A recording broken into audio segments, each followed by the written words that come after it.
पहला कारण है हमारे विश्वास की परीक्षा लेना। शुरुआत से ही परमेश्वर ने चेतावनी दी थी कि वह ऐसी आवाजों को उठने देगा जो उसके लोगों के विश्वास की परीक्षा लेंगी। मूसा ने साफ कहा था, क्योंकि तुम्हारा परमेश्वर यहोवा तुम्हारी परीक्षा ले रहा है, ताकि वह देख सके कि तुम अपने पूरे दिल और पूरी आत्मा से उससे प्रेम करते हो या नहीं। बाइबल हमें चेतावनी देती है कि हर संदेश जो परमेश्वर की बात करता है वह सच में उसी से नहीं आता। परमेश्वर कभी कभी दूसरे रास्तों को, झूठे भविष्यवक्ताओं को और बड़े धर्मों को उठने देता है, ताकि यह साफ हो सके कौन सच को पहचानता है और कौन नहीं। परमेश्वर ने हमें आसान रास्ता नहीं दिया, उसने हमें सच्चा रास्ता दिया, और ताकि हम उसकी कीमत समझें वह बाकी रास्तों को भी अस्तित्व में आने देता है। जैसे इजराइल के लोग बाल जैसे झूठे देवताओं की पूजा करने के लिए ललचाए, वैसे ही आज कलीसिया की परीक्षा उन धर्मों से ली जा रही है जो देखने में तो सच्चाई के बहुत करीब लगते हैं। वे एक परमेश्वर की बात करते हैं, पर सबसे महत्वपूर्ण बात को नकार देते हैं कि यीशु मसीह परमेश्वर के पुत्र हैं। इस्लाम शायद सबसे बड़ी परीक्षा है। वह यह मानता है कि एक ही परमेश्वर है। हाँ, यह बात सही है, लेकिन वह यीशु को हमारा उद्धारकर्ता नहीं मानता। वह उन्हें एक नबी कहता है, लेकिन उनसे राजा की जगह छीन लेता है, और यही हमारी असली परीक्षा होती है। खुद यीशु ने चेताया था, हर आत्मा पर विश्वास मत करो, बल्कि परखो कि वे परमेश्वर से हैं या नहीं। और यीशु ने हमें सत्य की कुंजी दी। उन्होंने कहा, मैं ही मार्ग हूं, सत्य हूं और जीवन हूं। पिता के पास कोई नहीं पहुंच सकता सिवाय मेरे द्वारा। इस्लाम का उठना इतिहास की कोई गलती नहीं थी। यह परमेश्वर की एक परीक्षा थी, एक परीक्षा जो इस्राएल को याद दिलाने के लिए थी कि सदा का वादा इसहाक के द्वारा दिया गया था, न कि इश्माइल के द्वारा। और यह कलीसिया के लिए भी एक परीक्षा थी कि वह इस सच्चाई को थामे रखे कि उद्धार न तो नियमों को मानने से आता है और न अच्छे काम करने से, बल्कि केवल मसीह पर विश्वास से, जो हमारे लिए क्रूस पर मरे और फिर जी उठे। थोड़ा सोचो इस बात पर। परमेश्वर ने इस्लाम को इसलिए रहने दिया ताकि वह दिखा सके कि इंसान के दिल में सच में क्या है, ताकि हमें मजबूर करे कि हम एक रास्ता चुनें। लेकिन यह मान लेना कि एक ही परमेश्वर है सिर्फ पहला कदम है। प्रेरित यूहन्ना ने साफ कहा था, जो पुत्र को नहीं मानता उसके पास पिता भी नहीं है। यह बात हमें एक सवाल के सामने खड़ा करती है। तुम किस तरह के परमेश्वर को खोज रहे हो? क्या तुम ऐसे परमेश्वर को ढूंढ रहे हो जो एक शक्तिशाली राजा है, जो दूर है और जिससे डर कर रहना पड़ता है? या फिर उस पिता को खोज रहे हो जो तुमसे इतना प्रेम करता है कि वह खुद तुम्हारे पास आया और अपने इकलौते पुत्र को भेजा ताकि वह हमें बचा सके और हमें सदा का जीवन दे सके? सच्चा चुनाव तभी मुमकिन है जब हमारे पास सच में चुनने की आजादी हो। और इसलिए परमेश्वर ने न सिर्फ हमें चुनाव की स्वतंत्रता दी, बल्कि हमारे सामने दूसरे धर्म भी रखे ताकि हम सच में अपना रास्ता खुद चुन सकें। लेकिन इसके अलावा और भी दो कारण हैं जिनकी वजह से परमेश्वर ने इस्लाम को उठने दिया। दूसरा कारण यह था कि परमेश्वर इस्लाम का इस्तेमाल अनुशासन और न्याय के एक औजार की तरह करेगा। इसका मतलब क्या है?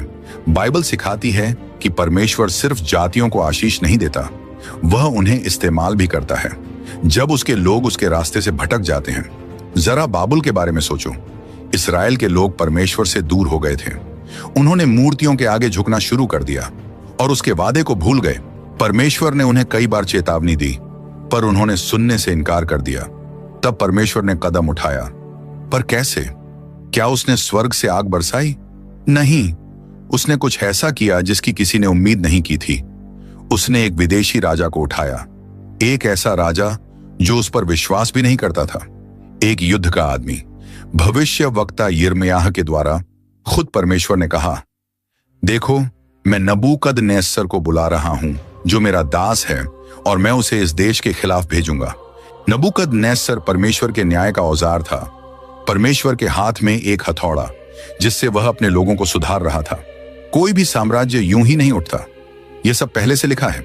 दानियल की पुस्तक में लिखा है, वह समय और युगों को बदल देता है, वह राजाओं को हटाता है और नए राजाओं को खड़ा करता है। यह सिखावन बिल्कुल साफ है। जब परमेश्वर के लोग सच्चाई को भूल जाते हैं तो वह दूसरी जातियों को इस्तेमाल कर सकता है ताकि वे पश्चाताप करें और फिर से उसकी ओर लौट आएं। इस्लाम भी इससे अलग नहीं था। वह बहुत तेजी से फैला, जैसे कोई आग जिसे कोई बुझा नहीं सकता था। कुछ ही पीढ़ियों में वे शहर जो कभी मसीही विश्वास का केंद्र थे, एंटियोक, अलेक्जेंड्रिया और दमिश्क, सब गिर गए। यहां तक कि यरूशलेम, वह पवित्र नगर, 1000 साल से भी ज्यादा समय तक मुस्लिम शासन के अधीन रहा। तो अब सवाल उठता है, परमेश्वर ने ऐसा क्यों होने दिया?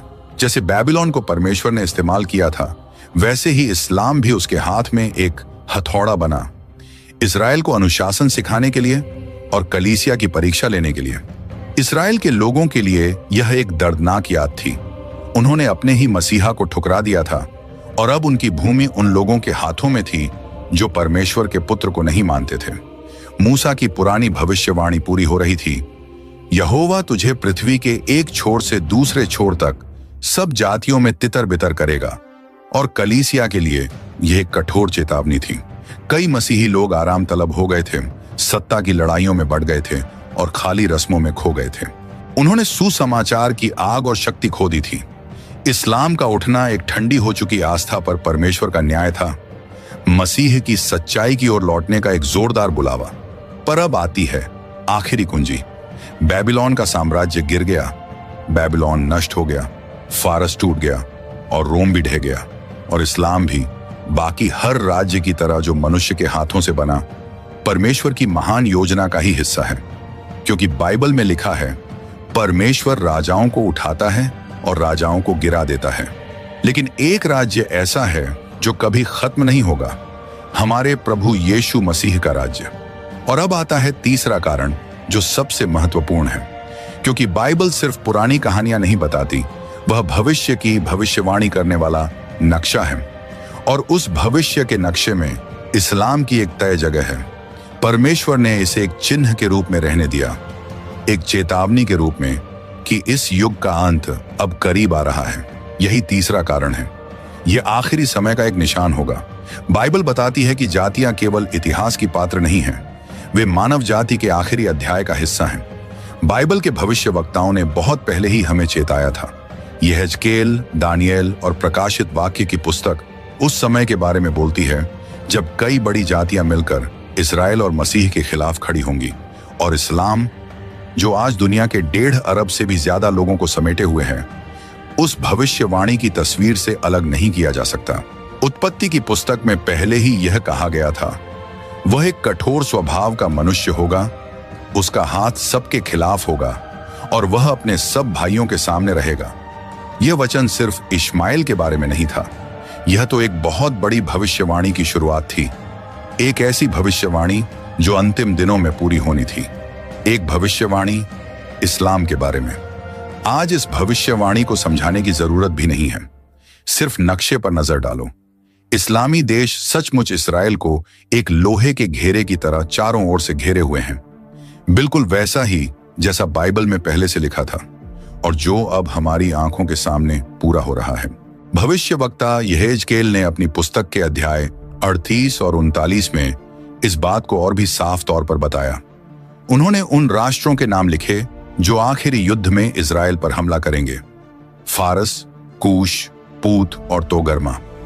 ये पुराने नाम सुनने में शायद दूर के लगते हैं, लेकिन सवाल है, आज ये कौन है? यहीं पर भविष्यवाणी और इतिहास एक दूसरे से मिलते हैं। फारस वही देश है जिसे आज हम ईरान के नाम से जानते हैं।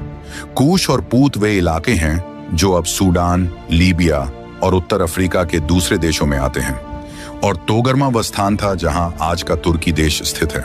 ये सभी लोग हालांकि जाति और जगह से अलग अलग हैं, आज एक बहुत शक्तिशाली चीज से एकजुट हैं, और वह है इस्लाम का धर्म। इस्लाम सिर्फ एक धर्म नहीं है, यह वह शक्ति है जो उन राष्ट्रों को एक साथ बांधती है जो इस युग के अंत में उठ खड़े होंगे। इस्लाम का तेजी से फैलना कोई इत्तेफाक नहीं था। इससे वह वादा पूरा हुआ जो परमेश्वर ने अब्राहम से किया था कि उसके बेटे इश्माइल से भी वह एक बड़ी जाति बनाएगा, जिसे बहुत से लोग एक साधारण धार्मिक आंदोलन मानते हैं जो रेगिस्तान से शुरू हुआ। वह परमेश्वर की नजर में एक भविष्यवाणी की घड़ी की तरह है जो हर पल टिक टिक कर अंत के समय की ओर बढ़ रही है। खुद यीशु ने हमें इसका एक मुख्य संकेत दिया।